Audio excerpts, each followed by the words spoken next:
You can't cover up the problems that you're facing in your marriage by going on dates. Dates are not the cure for whatever issues that you're having. However healthy your relationship is going into a date, that will determine the success of the date, the amount of connection that you feel on the date. And so if you're ignoring things, if you are having trouble working through things because the communication just isn't working between you two, that's going to follow you into the date. Connection is a byproduct of the work that you do in the marriage. Welcome to the Marriage and Motherhood Podcast. I'm your host, Michelle Purta. As a marriage coach who's married with 3 kids, I know how much parenthood could change a marriage.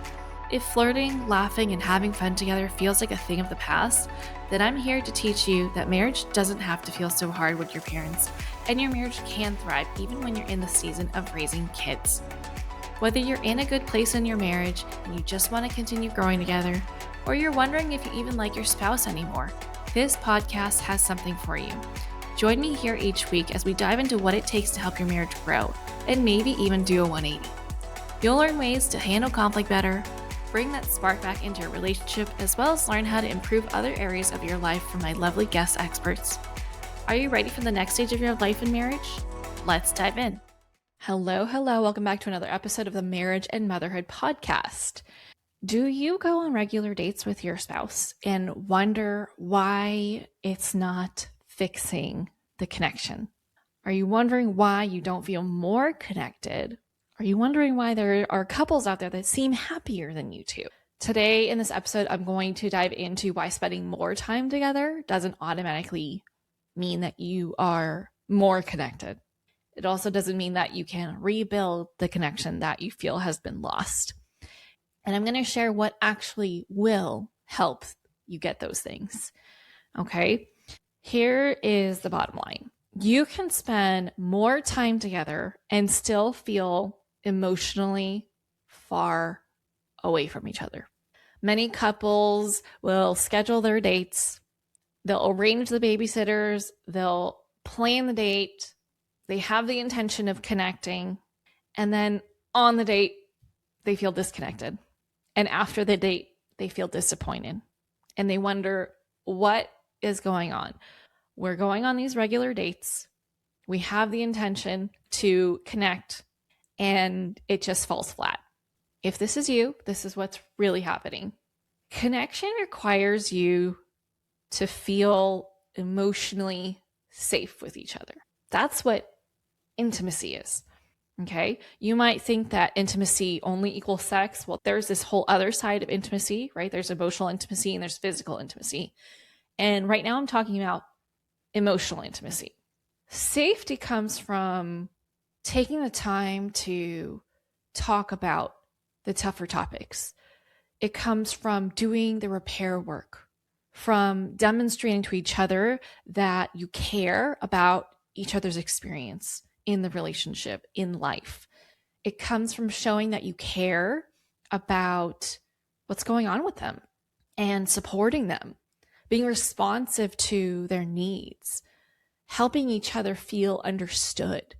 But time together alone without this doesn't fix everything.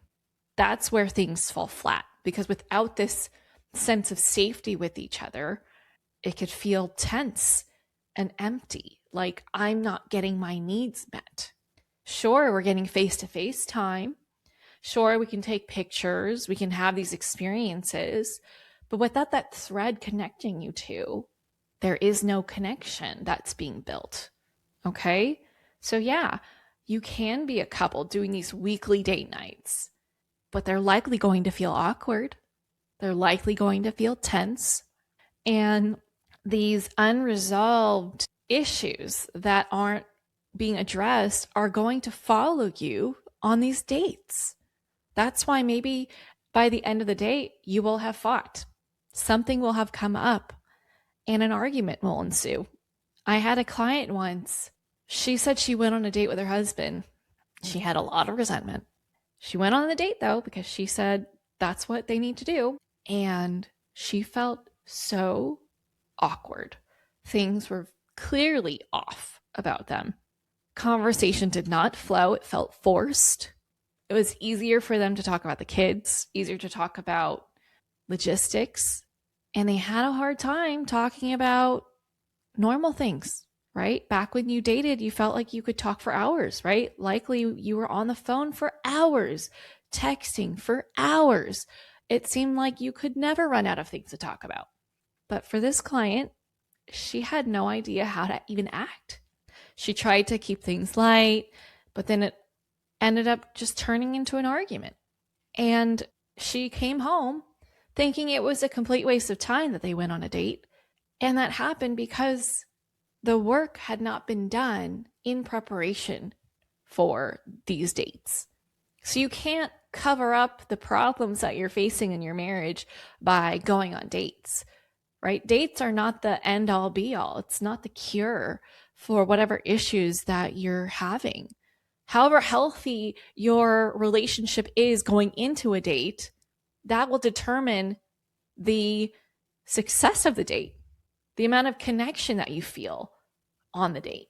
And so if you're ignoring things, if you're not bringing things up, if you are having trouble working through things because the communication just isn't working between you two, that's going to follow you into the date. But only once you have established a sense of joint safety between the two of you, then connection can follow. Connection is a byproduct of the work that you do in the marriage, right?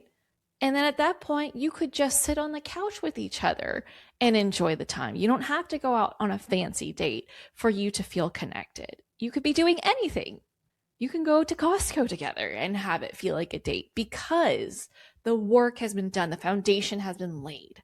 But if you're on rocky foundation, it doesn't matter what grand vacation you take without the kids, what fancy dinner date you go on, or fun activity that you do together, because that thread of connection doesn't exist right now. Or maybe it's just a little bit of a spark, but the undealt with challenges, or perhaps you are dealing with the challenges and it's not working quite as well as you want them to because perhaps the two of you are lacking those communication skills or the conflict resolution skills, and that's overshadowing the joy.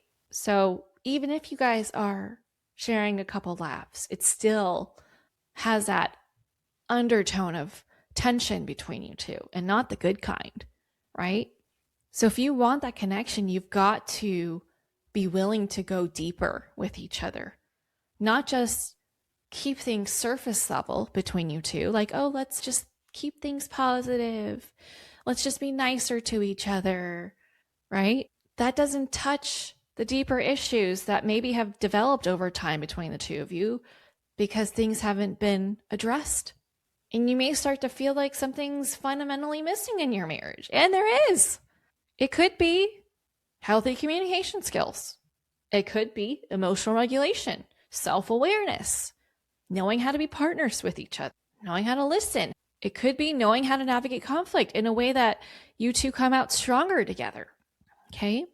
Connection is built on micro moments of you choosing to reach for each other, choosing to connect on an emotional basis, physical basis, being there for each other when there's something that comes up as a friend, but also being upfront with each other about things that aren't working for you two and working together to figure out what will work for us in this situation and having that team mindset, right? So you scheduling time, you booking a babysitter, you planning that date, that does not equate to a healthy, happy marriage. That can make a healthy, happy marriage better. But if that's not where you're at, you've got to get back to taking care of the foundation, making sure that it's a solid one.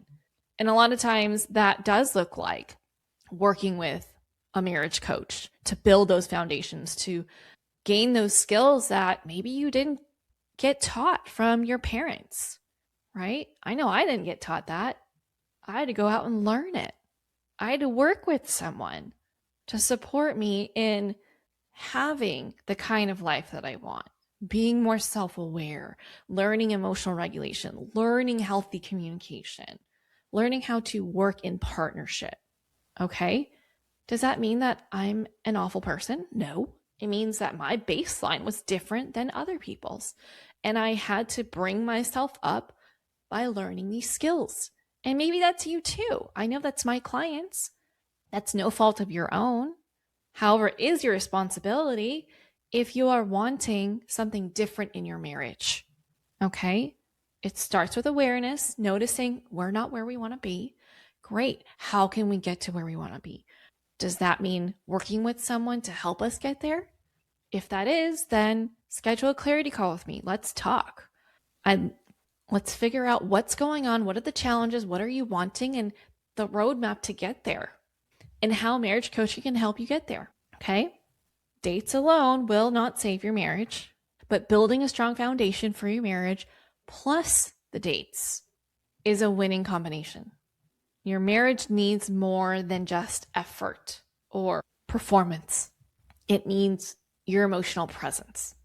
And if you are having a difficult time getting that or giving that, or maybe both, then it's time to talk. Having a healthy, happy marriage is more so about the inner work that gets done than what people can see on the outside. Okay? It really starts from the inside. Are you able to be emotionally present for each other? If you feel like right now that's not where you're at, then I highly recommend booking a clarity call with me. Let's talk. Let's figure out what the challenges are that you're facing right now. Let's talk about where you want to go and how marriage coaching can help you. Okay? That's it for this episode.